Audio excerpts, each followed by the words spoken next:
वंचित बहुजन आघाडीच्या वतीने आज सोमवार दिनांक 13 रोजी आमदार मोनिका राजळे यांच्या शेवगाव संपर्क कार्यालयावर भव्य मोर्चा काढण्यात आला। हा मोर्चा वंचित बहुजन आघाडीचे राज्य सचिव प्राचार्य किसन चव्हाण यांच्या मार्गदर्शनाखाली पार पडला।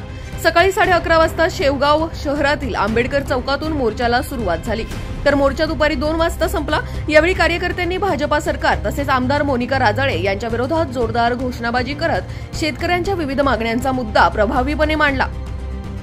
शासनाने तात्काळ ओला दुष्काळ जाहीर करावा, साखर कारखाना सुरू होण्यापूर्वी ऊसाचा दर निश्चित करावा, कापसाला हमी भाव मिळावा, पोट खराब्याच्या दुरुस्त करून नोंदी लावण्यात याव्यात, भूमी अभिलेख कार्यालयातील भ्रष्टाचार थांबवावा अशा प्रमुख मागण्या या आंदोलनाद्वारे करण्यात आल्या। जर वंचित बहुजन आघाडी व अधिकाऱ्यांची बैठक तहसीलदारांनी या संदर्भात लावली नाही तर आमदार मोनिका राजळे यांच्या कासार पिंपळगाव यांच्या निवासस्थानी चटणी भाकर खाऊन काळी दिवाळी साजरी करू असे यावेळी किसन चव्हाण यांनी सांगितले। मोर्चात मोठ्या संख्येने कार्यकर्ते, शेतकरी व महिलांचा सहभाग होता। किसन चव्हाण यांनी मार्गदर्शन करताना सांगितले की शेतकरी वर्गाच्या प्रश्नांकडे सरकारने सातत्याने दुर्लक्ष केले असून त्यांच्या हक्कांसाठी आता रस्त्यावर उतरावे लागत आहे।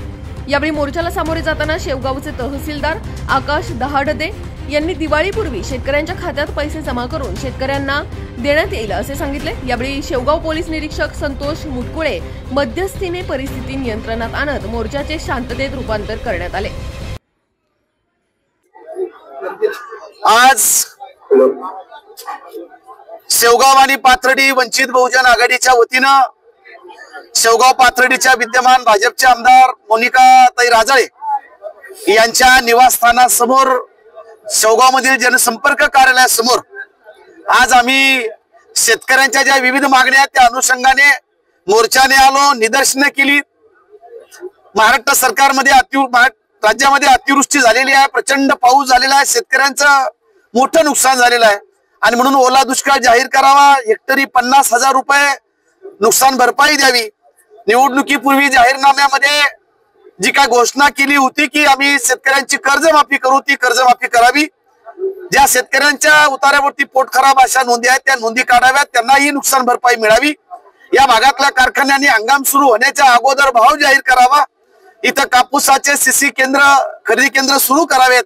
या आणि अनेक मागण्या ज्या शासकीय जागेवरती अतिक्रमण करून लोक राहतात त्यांच्या जागा नावावर कराव्या अशा पद्धतीची तहसीलदार यांना मर्यादा पडतात, ते फक्त निवेदन घेतात आणि सरकारकडे पाठवू असं म्हणतात। पण या आमदार आणि खासदार हे इथं सरकार बसले असताना अधिकाऱ्यांकडे कशाला मोर्चे काढायचे आणि म्हणून इथून पुढच्या काळामध्ये वंचित बहुजन आघाडीने ठरवलं की आमदारांचा वचक अधिकाऱ्यावरती असला पाहिजे।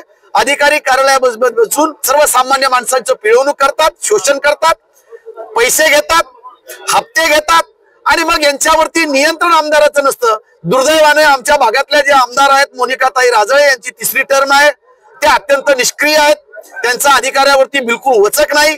फक्त जवळपास असणारे कोणी ठेकेदार असतील, कोणी बगलबच्चे असतील, गावोगावचे काही 2-4% पुढारी असतील, यांना सांभाळायचं आणि सर्वसामान्य माणसांना मात्र वाऱ्यावरती सोडून द्यायचं, ही भूमिका आमदारांची असल्या कारणामुळे या अधिकाऱ्यांवरती वचक नाही आणि म्हणून त्यांच्या निष्क्रियतेच्या विरोधामध्ये आज आम्ही त्यांच्या जनसंपर्क कार्यालयावरती आलेलो आहोत।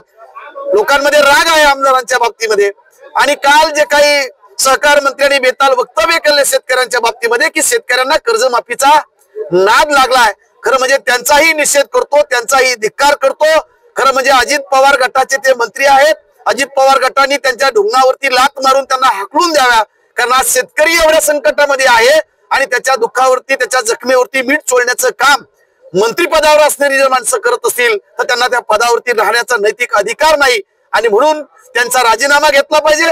आणि हे जे काही महाराष्ट्रामध्ये चाललेले फडणवीस सरकारच्या काळामध्ये हे संबंध शेतकरी विरोधी आहे, सर्वसामान्य गोरगरीब कष्टकरी या सगळ्यांच्या विरोधामधले सरकार आहे।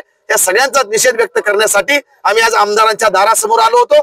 आज आम्ही त्यांचा जाहीर धिक्कार केला, निषेध केला। तहसीलदार आले, बीडीओ आले, पोलीस अधिकारी आले, आम्ही आमच्या मागण्यांच्या अनुषंगाने चर्चा केलेली आहे।